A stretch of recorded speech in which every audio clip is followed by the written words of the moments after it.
बात है। आप जब बोल रहे थे कि 28 को क्या कहते हैं 29 को पता चलेगा कि जाना है कि नहीं जाना है, फिर आपने ये क्यों किया? फिर आपने ये क्यों बोल रहे हो कि आप अभी जाओगे? आप कम से कम एक बार बताओ तो सही, कोई काम करने के लिए भी यहाँ पे नहीं है दीदी।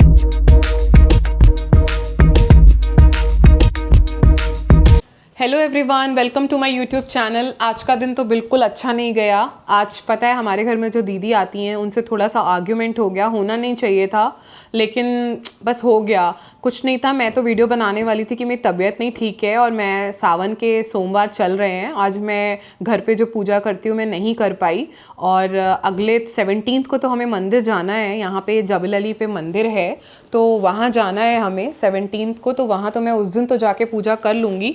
लेकिन अभी क्या हुआ कि मैं ना आज के दिन पूजा नहीं कर पाई तो मेरे को बहुत अफसोस हो रहा था। एक तो पूजा भी नहीं कर पाई और मैं वही उसी के लिए रिकॉर्डिंग में स्टार्ट कर रही थी, उसी के लिए मेरे को वीडियो बनाना था और बात होते होते वो तो ख़त्म हो गई, बात हो नहीं पाई। मैं यूट्यूब का वीडियो कंटिन्यू नहीं कर पाई और मेरी दीदी से आर्ग्यूमेंट हो गई और सब कैमरे में रिकॉर्ड हो गया। तो मैंने सोचा क्यों ना मैं यही आप लोग के साथ शेयर कर देती हूँ कि हमारी आज क्यों ऐसा आर्ग्यूमेंट हुआ, होना चाहिए था नहीं होना चाहिए था। आप लोग भी कमेंट में बताना कि ये हम लोग का आर्ग्यूमेंट सही था होना कि नहीं था। तो देखिए क्या हुआ, मैं दिखाती हूँ आपको वीडियो में कैसे कैसे क्या हो गया। दीदी कब जा रहे हो आप? आप बोल रहे थे कि आप अगले महीने जाओगे या फिर अभी आपका कुछ डिसाइड नहीं हुआ क्या? अभी तक तो डिसाइड तो नहीं हुआ। अच्छा, मेरे को लग रहा है कि लेकिन दीदी ये गलत बात है। आप जब बोल रहे थे कि 28 को क्या कहते हैं 29 को पता चलेगा कि जाना है कि नहीं जाना है, फिर आपने ये क्यों किया? फिर आपने ये क्यों बोल रहे हो कि आप अभी जाओगे? आप कम से कम एक बार बताओ तो सही, कोई काम करने के लिए भी यहाँ पे नहीं है दीदी। ऐसे कैसे होगा बताइए दीदी? कोई काम करने के लिए भी नहीं है यहाँ पर। आप बोल रहे थे कि काम करने के लिए मैं ढूंढ दूंगी, अभी तक आपने ढूंढा भी नहीं और अब आप नेपाल जा रहे हो। कैसे मैनेज करूँगी? सारे त्यौहार भी आ रहे हैं अभी के अभी। बताओ दीदी मैं कैसे मैनेज कर पाऊँगी ये सब? आप इतना परेशानी क्यों हो रहे हो? मैं ढूंढ रही हूँ, कोशिश करूँगी तो आपके एक बंद में जरूर दे के जाऊंगी। इतना परेशानी होने के क्या बात है? परेशान नहीं हो रही दीदी, पता नहीं क्यों यार। अब बच्चा भी घर पे है, कैसे देखेंगे उसको, क्या करेंगे? सब किसको लगवाओगे बताओ? नेपाली है या इंडिया की बंदी है? कोशिश तो मैं नेपाली ढूंढ रही हूँ। अच्छा, तो अब मिल जाए तो अच्छा है। अच्छा। पिछले साल मैं गई थी भी, नेपाली को लगा के गई थी। अच्छा, अगर अभी तो टाइम है करके मैंने कुछ किसी को बताई नहीं हूँ। वही मेरे को समझ नहीं आ रहा था। मैंने इनसे भी बात करी, मैंने बोला कि दीदी नेपाल जा रही हैं और मैंने काम पूछा है तो दीदी क्या ऐसा काम है, कुछ पर्सनल काम है आपका? हाँ, ऐसे तो मैं जाने वाली नहीं थी, पहले से भी तो मैं बताई थी ना आपको। हाँ। अभी 1-2 साल के बाद मेरे को नहीं जाऊंगी करके मैं आपको पहले से बताई थी। अगर मैंने कुछ प्लान किया है वो प्लान अगर सक्सेस हुआ तो मैं जाऊंगी करके मैं पहले से बताई थी ना आपको। इतना परेशान मत हो आप। हाँ, मैं परेशान तो नहीं हो रही, लेकिन दीदी आपको पता है यहाँ पे दुबई में हम लोग यहाँ रहते हैं, कितना मुश्किल से ढूंढो। 15-20 दिन के लिए तो कोई काम भी नहीं करता दीदी, बताओ। ये भी बात है। अब अगर आपको ये भी नहीं पता कि आपको 15 दिन लगेंगे कि 20 दिन लगेंगे कि महीना लगेगा, ये भी नहीं पता आपको। आपको ये भी फिक्स नहीं है, इसलिए तो मेरे को नाराजगी और हो रही है कि आपको फिक्स भी नहीं है कि आपको 15 दिन लगेंगे कि 20 दिन लगेंगे। पता नहीं कैसे मैनेज करेंगे। एक तो बच्चा घर में, ऊपर से सारे फेस्टिवल आ जाएंगे। अरे यार दीदी आप फेस्टिवल से पहले आ जाना यार दीदी। मैं कोशिश करूंगी। फेस्टिवल से पहले आ जाना। पता है अभी जन्माष्टमी, रक्षाबंधन और मेरे बेटे का बर्थडे भी है 7 सितंबर को। फिर उसके बाद तीज आ जाएगी। तीज तो आपको पता है मैं तीज भी रखती हूँ, सब कुछ करती हूँ। अभी बड़ा समझ नहीं आ रहा। मैं आपसे दीदी लड़ना नहीं चाहती, मैं लड़ नहीं रही हूँ, आर्ग्यूमेंट किसी तरीके का नहीं कर रही। मेरे को तबीयत भी नहीं ठीक है और लेकिन क्या कहते हैं, मेरे को बस यही था कि कम से कम क्लियर तो हो जाए ना कि आप नेपाल जा रहे हो, आपके सहारे। 2 साल हो गया आपको ना दीदी यहाँ पे हमारे पास। और अब किसी और से काम कराना भी कितना मुश्किल होता है कि किसी और से काम करवाओ। आप परेशान बिल्कुल मत हुई। हाँ, 1-2 दिन कोई ढूंढ के 1-2 दिन उनको अच्छा से सिखा के जाऊंगी। हाँ, लेकिन आप वही पूरा घर का काम तो आप ही समेटते हो। 7-6-7 घंटे आप हमारे यहाँ रहते हो यहाँ पर और अभी एकदम से कोई और नया इंसान ढूंढना बड़ा मुश्किल है ना दीदी, बहुत मुश्किल होता है। एक तो नया इंसान ढूंढो, उसको सिखाओ। आप सिखा के जाओगे ना दीदी? आप सिखा के जाना। और आप थोड़ा अगर आपको क्लियर हो जाए ना आप कब तक आ रहे हो तो आप हमें बोटे मैप पे तो आप चलाते ही हो। आप हमें बताना, उस पे इन्फॉर्म करना कि मैं कैसे। सब बताती जाऊंगी, किस दिन क्या होएगा, किस दिन मैं गांव जाऊंगी, किस दिन मैं उधर शहर पे रहूंगी, अच्छा। किस दिन मेरा काम बनेगा। अगर मेरा काम जल्दी से जल्दी बन पाएगा तो मैं जल्दी से वापस आ जाऊंगी, क्योंकि मेरे को भी तो उधर घर का रेंट भी तो मैंने फिर खाली घर का तो रेंट भरना। यहाँ पे भी आपको, यहाँ पे आप 700 दिरहम देते हो रूम का। 1400। 1400 दिरहम, बताओ 1400 दिरहम हमारे इंडिया की करेंसी में हो गए 14 दूनी 28,000 रुपए महीना देते हो। और नेपाल में और ज्यादा 7,000 से ऊपर होता है। 60,000 से ऊपर, नेपाल में 60,000 से ऊपर होता है। अब बताओ 60,000 से ऊपर आपका वो नुकसान। और आप एक बार ये भी देख लो, अगर हम लोग किसी और से काम कराएंगे तो हम उसको पैसा देंगे, आपका भी कटेगा। आप आओगे तब काम कर पाओगे। मेरे को तो टेंशन हो रही है, कोई आपकी तरह काम संभाल पाएगा? पूरा घर कैसे मैनेज करूंगी? आपके सहारे तो छोड़ भी जाती हूँ, अवयुक्त अगले महीने से स्कूल भी जाएगा, मैं कैसे मैनेज करूंगी? तो आप मेरे को बताते रहना क्या करना है क्या नहीं। मतलब लड़ने का कोई नहीं है कि हम लोग यहाँ पे आर्ग्यूमेंट क्यों करें, हमें आर्ग्यूमेंट क्या ही करना है। लेकिन बस यही है कि सब कुछ अच्छे से रहे। आप भी जो काम करने जा रहे हो, मैं ज़बरदस्ती क्यों पूछूंगी क्या काम है क्या काम है। लेकिन बस ये बहुत छोटा सा नोटिस था ना कि आप तुरंत जाने वाले हो, पहले पता भी नहीं हो पा रहा है ना, एकदम अचानक से। हाँ अचानक से हुआ वही। लेकिन अभी यही है कि अब आप, अगर आपका काम हो जाता है ना जल्दी से जल्दी, तो आप प्लीज जल्दी से जल्दी दीदी आ जाना। क्योंकि आपके से बहुत परेशानी मेरे को। हाँ ये तो है, क्योंकि आप लोग, आपका घर का अलग ही है, क्योंकि आपके ही नहीं है, मैं चार घर में जाते हो और सबका नुकसान भी, सारे पैसे भी कटेंगे, हर जगह कटेंगे। और पता है सबसे ज्यादा पता है क्या होती है, इंसान ना फिर एक बंदे के भरोसे हो जाता है ना, दूसरे को ना फिर भरोसा भी नहीं कर पाता कि इस बंदे पे। अब आपके सहारे तो हम पूरा घर भी छोड़ जाते हैं, भले ही कुछ भी यहाँ पे हम इंडिया से यहाँ थोड़ा रह के सामान लेके रहते, पर सब कुछ तो है ना, सब कुछ तो जिम्मेदारी होती है। आप जाते हो, वो 2-3 घर का तो चाबी भी आपके पास रहती है। आप लोग तो इधर ही घर पे हो, नहीं जाते हो। हाँ मैं तो खैर जॉब पे भी नहीं आ जाती, कोई सर जाते हैं। आप घर पे होते हो। हाँ। और आप अगर कहीं निकलना है तो मेरे ही पास छोड़ के जाते हो। हाँ विश्वास होता है ये, सही बात है। तो आप बिल्कुल परेशानी मत होइए। 10-15 दिन, 1 महीना कितना भी लगेगा, आप भी परेशान मत हो के उसको अच्छा से चलाओ। और बस आप किसी को दीदी लगवा के जाना, तो ऐसे बंदे एडजस्ट तो करना पड़ेगा ना। हाँ ये तो है, एडजस्ट करना पड़ेगा। बस ये कि आप किसी को लगवा के जाना तो वो काम कर सके, है ना दीदी। ऐसा, और आप अपना सारा काम बता के जाना कि मैं सब्जी कट करती हूँ, सुबह सर का लंच का करती हूँ, फिर घर की क्लीनिंग करती हूँ, फिर मतलब ऐसे ऐसे करके कपड़े होते हैं, ऐसे कपड़े धोए जाते हैं, ऐसे फैलाए जाते हैं, ऐसे रहा जाता है। भले वो सुबह से दिन तक में जल्दी चली जाए, बस ये कि बस मेरे काम में काम होना चाहिए। बड़ी दिक्कत हो जाए मेरे को तो। सबसे ज्यादा टेंशन हो रही है कि सारे फेस्टिवल आ जाएंगे और सारे फेस्टिवल भी पड़े के पड़े हैं, और अभी आप जाओगे और सबसे बड़ी बात है कि आपका फिक्स नहीं है कि आप वापस कब आओगे। मतलब आप तो कह रहे हो जल्दी आ जाओगे, 15 दिन भी हो सकते हैं, 20 भी हो सकते हैं। बस यही है कि बड़ा मुश्किल हो जाता है ना जब डिसाइडेड ना हो, फिक्स ना हो, ना जाने का डिसाइडेड था ना आने का डिसाइडेड हो पा रहा है। अभी क्या हो रहा है कि मेरे को भी इतना फिक्स नहीं है उधर से, क्योंकि मैं इधर ही हूँ, उधर मेरा फोन पे काम हो रहा है। सही बात है। तो मैं उधर जाऊंगी तो पता चलेगा कि किस दिन में कितना काम होएगा। अगर जल्दी से हो जाएगा तो मैं आपके से, मेरे को बहुत टेंशन है, मैं आ जाऊंगी। वही ना, ये भी वही बोल रहे थे। मैंने बोला, दीदी बोल रही थी पहले कि 15-20 दिन बाद डिसाइड होगा, लेकिन अभी डिसाइड हो गया है कि इस महीने के आखिरी में शायद जाना होगा। अभी भी डिसाइड नहीं हुआ, लेकिन दीदी अपनी तरफ से ही बोल रही कि इस महीने के आखिरी में मैं चली जाती हूँ, 28, 29, 30 के बीच में। मैंने उनको बोला दीदी को कि मैंने इनसे फोन पे बोला कि मैंने दीदी को बोला कि आप 28 तारीख को मत जाओ, रक्षाबंधन है, एटलीस्ट एक त्यौहार निकल जाए, क्योंकि त्योहारों में तो और काम घर के बढ़ जाते हैं ना। 28 तारीख का, हाँ 28 को रक्षाबंधन है, 28 को, हाँ यही महीने की 28 को रक्षाबंधन निकल जाएगी, 29, 30, फिर उसके बाद ये आपके साथ इतना हिला हुआ है, नया कोई इंसान आएगा कैसे क्या करेगा। चलो कोई बात नहीं दीदी, मैनेज करना। और किसी को लगवा दो फिर, और जल्दी से आना, तो फिर आप आके अपना ज्वाइन करना। आप परेशानी बिल्कुल मत होइए। अरे यार दीदी मत पूछो यार, इतना टेंशन मत करो। मैं कोशिश करूँगी जल्दी से जल्दी आओ। ठीक है दीदी, प्लीज जल्दी आना लीला दीदी।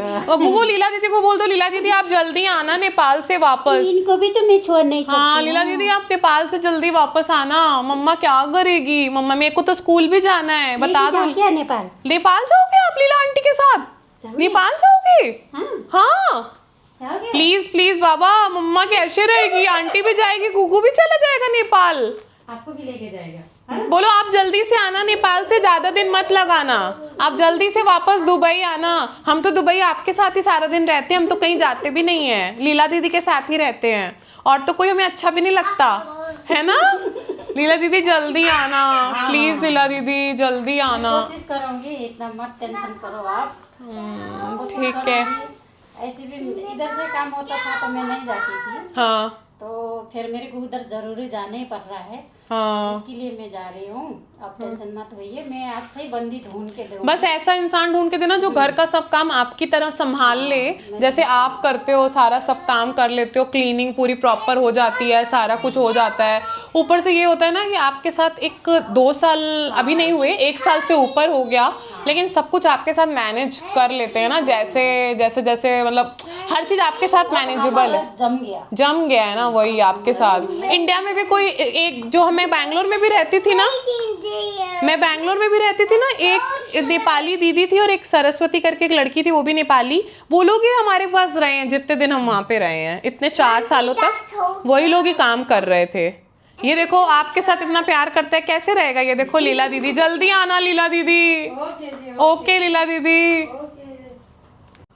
तो जैसा कि मैंने आप लोग को दिखाया, मैं वीडियो कुछ और के लिए बनाने जा रही थी कि फेस्टिवल आने वाले हैं और मैं ऐसे तबीयत नहीं ठीक है मेरी और ये सब हो गया, और लेकिन आज दीदी से आर्ग्यूमेंट भी हो गई। मेरे को अच्छा तो नहीं लगा, आर्ग्यूमेंट नहीं होना चाहिए, पर इतना ज़्यादा वैसा नहीं था, थोड़ा पोलाइट वे में ही था, थोड़ा सा मतलब मेरे को लग रहा था, मैं ना बहुत जल्दी अग्रेसिव हो जाती हूँ, मेरे को लग रहा था, लेकिन उसकी भी बेचारी की मजबूरी है, उनको भी कोई पर्सनल काम है, हम ज़बरदस्ती उनसे पूछ नहीं सकते ना कि अब क्या काम है वो भी क्लियर करो। देखो इतना नहीं होते राइट्स कि आपके पास कोई काम करता है तो आप ये भी पूछो कि भाई पर्सनली आप जा रहे हो तो आपका क्या काम है, तो वो सब कुछ तो नहीं आप क्लियर कर सकती। हो सकता है कुछ ऐसा अर्जेंसी होगी उनको, अब हर एक की अपनी अपनी मजबूरी है, हर एक के अपने काम है। अब हम लोग भी इंडिया जाना होता है, कभी हमारे कुछ पर्सनल काम होते हैं या फिर हमारे कभी कभी कुछ ऐसे काम हो जाते हैं जिन्हें हम सबको नहीं शेयर कर सकते, तो उनके साथ भी शायद ऐसी कुछ मजबूरी होगी कि वो शेयर नहीं कर पा रही, लेकिन उनको जाना है। बस यही लग रहा था कि वो आ जाएं, कैसे मैनेज करूँगी। जैसा कि आप सबको पता है, मेरे फर्स्ट वीडियो में भी सब कुछ पता है कि ये लीला दीदी, पता है जब मैं यहाँ नई नई आई थी ना तो 2 लोगों ने और काम किया, लेकिन इनके जैसा कोई भी नहीं है। मतलब इनके ऊपर ना, यहाँ पे खैर ऐसा कोई इंसान तो नहीं आता कि जो चोरी कर ले घर में या फिर किसी तरीके की ऐसे कुछ मतलब कर दे, ऐसा तो कोई भी नहीं है। यहाँ पे सभी लोग बहुत डर के रहते हैं दुबई में, कहीं से भी वो कहीं से भी आए, वो ऐसा तो कुछ नहीं होगा, ये तो बात क्लियर है। लेकिन वो होता है ना, एक इंसान के साथ मन मिल जाता है। अब ये दीदी के साथ क्या है ना कि पूरा घर छोड़ दो, अव्युक्त को भी, मैं अपने बेटे को भी, अपने अव्युक्त को भी ना, कभी नीचे जाना है, जस्ट नीचे ही बिल्डिंग के हाइपर मार्केट है, अगर नीचे जाना है तो मैं वहाँ पे भी अव्युक्त को इनके पास छोड़ के फटाफट से सारा सामान लेके आ जाती हूँ। बेसमेंट से कनेक्टेड है, कभी वहाँ पे भी लेके जाऊँगी आप लोगों को, तो मैं लिफ्ट से ही जाती हूँ और लिफ्ट से ही ऊपर आ जाती हूँ सारा सामान लेके। उतनी देर भी किसी और के ऊपर भरोसा नहीं होता, बिल्कुल अपने बच्चे की तरह करती हैं।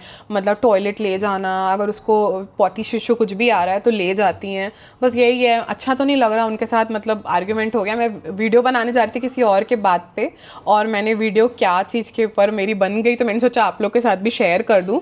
एज हमारा लीला दीदी के साथ ऐसा कभी कोई झगड़ा नहीं होता है, लेकिन आर्ग्यूमेंट होते होते बच गया। मैंने उनको बोल दिया, लास्ट में उन्होंने भी बोला कि कोई बात नहीं, मतलब ऐसा हो जाता है, कभी कभी अर्जेंसी आ जाती है, अब उनको नेपाल जाना पड़ रहा है। बस यही है कि हम लोग ना पूरा उनके ऊपर ही रिलाई करते हैं। सारे फेस्टिवल आ रहे हैं, मेरे को तो ये टेंशन हो रही है, जब फेस्टिवल आते हैं ना तो और भी घर वो संभाल लेती हैं। कोई अच्छा इंसान होता है ना, कहीं भी कोई भी एम्प्लॉई हो, तो उसके लिए थोड़ा सा तो मतलब लगता है कि मतलब वो जो किसी के पास भी, हम भी अगर अच्छे एम्प्लॉई कहीं किसी कंपनी के लिए हैं, हमें भी अगर जाना पड़ता है, तो हमारा जो इमीडिएट बॉस होता है उसको कैसे लगता है कि अरे यार ये जा रहा है, अब कैसे हैंडल होगा, अपनी रिस्पॉन्सिबिलिटी दे के जाओ, अपना काम बता के जाओ। फिर भी वो सेटिस्फेक्शन नहीं हो रहा होता। जो इंसान से, किसी एक इंसान से अगर सेटिस्फेक्शन हो जाए ना, तो फिर वो लगता है कि यही वो काम कर सकता है। लेकिन कोई बात नहीं, ऑल्टरनेटिव तो होता ही है, किसी ना किसी चीज़ का ऑल्टरनेटिव तो बना ही हुआ है। तो वो बोल रही कि मैं किसी को लगवा के जाऊँगी काम के लिए, जो कि आपका काम अच्छे से कर दे, और क्या कहते हैं, अच्छे से काम कर दे, और आपको क्या कहते हैं परेशानी ना हो,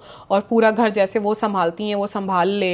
बस यही लग रहा है कि जल्दी से दीदी का काम खत्म। वैसे उनका भी बहुत नुकसान होगा। अगर देखो हमारे यहाँ काम नहीं करेंगी, वो 2 घरों में और भी जाती हैं, 4 घर हैं टोटल, चारों घरों में 3 घर में और जाती हैं, चारों घरों में उनको सैलरी नहीं मिलेगी जितने दिन वो जाएंगी। और हमारे पास से हम उनको 1800 दिरहम सैलरी देते हैं, तो 1800 दिरहम हमारी हो गई। और बाकियों के पास जो होती है वो मुझे नहीं पता, और बाकी लोगों के पास क्या सैलरी है, तो उनका पूरा नुकसान ही है। क्योंकि अगर आपका मीटर रुकता है तो सिर्फ वो आपका ही मीटर रुकता है, क्योंकि हमें तो, अगर मैं ये भी नहीं कह सकती कि मैं आपकी सैलरी नहीं काटूंगी, हम लोग नहीं, अगर हम लोग जब अपनी तरफ से इंडिया जाते हैं, उनको छुट्टी देके जाते हैं, तो उनके पैसे नहीं काटते, क्योंकि उनकी गलती नहीं है, उनका नहीं होना चाहिए नुकसान। क्योंकि अगर हम जा रहे हैं तो हम उनका कोई भी डिडक्शन नहीं करते, पूरी सैलरी उनको देते हैं, भले ही हम महीने के लिए जाएं या 2 महीने के लिए जाएं।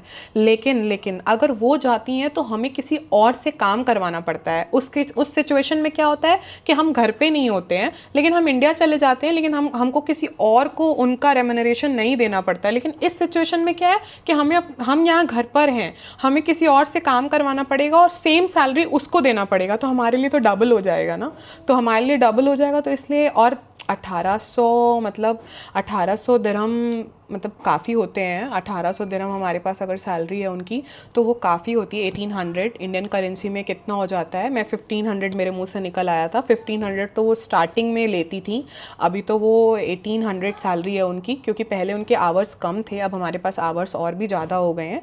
हमारे पास मोटा माटी 6 से 7 घंटे वो रहती हैं, 2 बार में आती हैं। एक बार सुबह आ जाती हैं 7:30 बजे, और उसके बाद 7:30 बजे आने के बाद 7:30 तक आ जाती हैं, 7:30 7:40 आ जाती हैं। उसके बाद वो 2-2.5 घंटे के बाद जाती हैं, और फिर 2 घंटे के गैप के बाद वो फिर से आती हैं। एक वो अर्ली मॉर्निंग किसी घर में जाती हैं, फिर एक बार शाम को जाती हैं। तो इस तरह से उनके 4 घरों का मतलब काम करने का टाइम ऐसे उन्होंने स्लॉट बांटा हुआ है। तो उनका भी नुकसान ही है। बस ये है कि मतलब मेरे को अच्छा नहीं लग रहा, उनके साथ कभी भी आर्ग्यूमेंट नहीं हुआ, आज उनके साथ आर्ग्यूमेंट होते होते बच गया। तो मैंने उनको बोला कि क्या मैं ये वीडियो डाल दूँ, मैं वीडियो कुछ और बनाने जा रही थी, टाइम भी चला गया है। तो वो बोली कि कोई बात नहीं, डाल दो वीडियो, कोई बात नहीं, हमारा कौन सा झगड़ा हुआ है।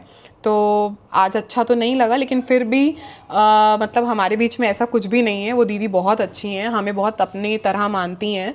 और अब देखो मैं बीमार थी तो मेरे को पूरा खाना वाना बना के उन्होंने खिलाया। हमारे घर में चॉपिंग, कटिंग, सारा घर का सामान काम वो करती हैं, लेकिन कुकिंग मैं खुद करती हूँ।